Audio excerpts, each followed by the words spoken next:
America में मंदी की आशंका के चलते हफ्ते के पहले कारोबारी दिन शेयर बाजार में कोहराम मच गया।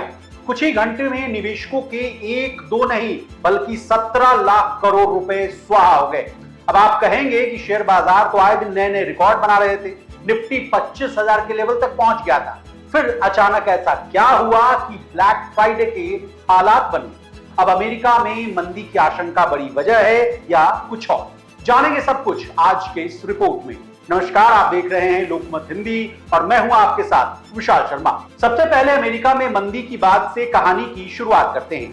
अमेरिका में मंदी के डर यानी रिसेशन के डर के बाद शुक्रवार को बाजार में बड़ा नुकसान हुआ था। उस दिन भी बाजार टूटने से इन्वेस्टर्स को करीब 4 लाख करोड़ रुपए का नुकसान उठाना पड़ा था। वहीं दूसरी ओर अमेरिका में पॉलिसी रेट में कटौती में हो रही देरी के अलावा आर्टिफिशियल इंटेलिजेंस और चिप बनाने वाले शेयरों में जोरदार बिकवाली भी गिरावट के बड़े फैक्टर्स में से एक रहे। इसके अलावा अमेरिका में बेरोजगारी दर 3 साल के हाई पर पहुंच गई। अमेरिका में बेरोजगारी दर 4.3% के स्तर पर पहुंच गया, जो कि अक्टूबर 2021 के बाद अमेरिका में बेरोजगारी का सबसे बड़ा आंकड़ा है। इन सभी वजहों के कारण अमेरिका में कोहराम मच गया।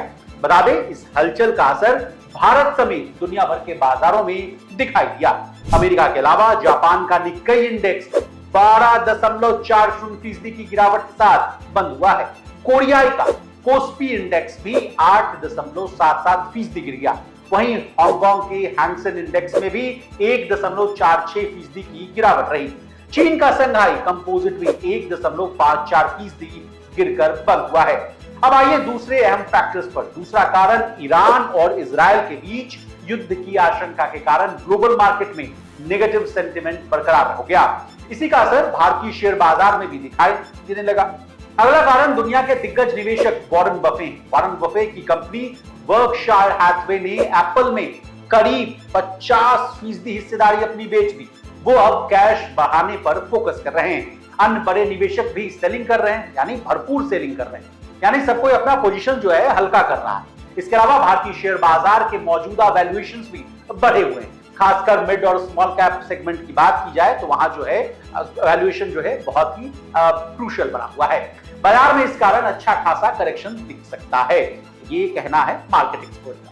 वहीं बैंक ऑफ जापान ने अपनी ब्याज दर 0% और 0.1% से बढ़ाकर 0.25% कर दी है। ये 15 सालों में अब तक का सबसे उच्चतम स्तर है। इसने भी ग्लोबल सेंटिमेंट में आग में घी डालने का काम कर दिया। बता दें, बाजार में 2222 अंकों यानी 2.74% की गिरावट रही। ये इस साल यानी 2024 की दूसरी सबसे बड़ी गिरावट रही है।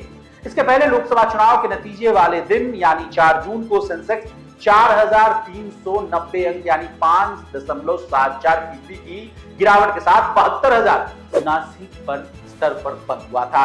अब आपके फायदे की बात यानी भारी बिकवाली के बाद अब निवेशक क्या करें, तो आइए मार्केट एक्सपर्ट इस पूरे मामले पर क्या कह रहे हैं उससे आपको रूबरू करवा देते हैं। केडिया एडवाइजरी के डायरेक्टर अजय केडिया ने बताया कि यूएस की जॉब ग्रोथ रेट काफी स्लो रही है, इससे मंदी की आशंका बढ़ रही है। इसके अलावा ईरान और इजरायल युद्ध के चलते जियोपॉलिटिकल टेंशंस भी बनी हुई, रुपए में भी गिरावट है। अजय केडिया के अनुसार इस समय निवेशकों को पोर्टफोलियो में डिफेंसिव स्टॉक्स यानी कि एफएमसीजी और फार्मा शेयर्स को होल्ड करना चाहिए या खरीदारी करना चाहिए। आने वाले कुछ समय में बाजार में डोमेस्टिक और ग्लोबल मैक्रो फैक्टर्स के कारण वोलेटिलिटी यानी उतार चढ़ाव देखने को मिल सकता है। अब हमने आपको भारतीय शेयर बाजार, ग्लोबल शेयर बाजार के बारे में तमाम जानकारियां दे दी।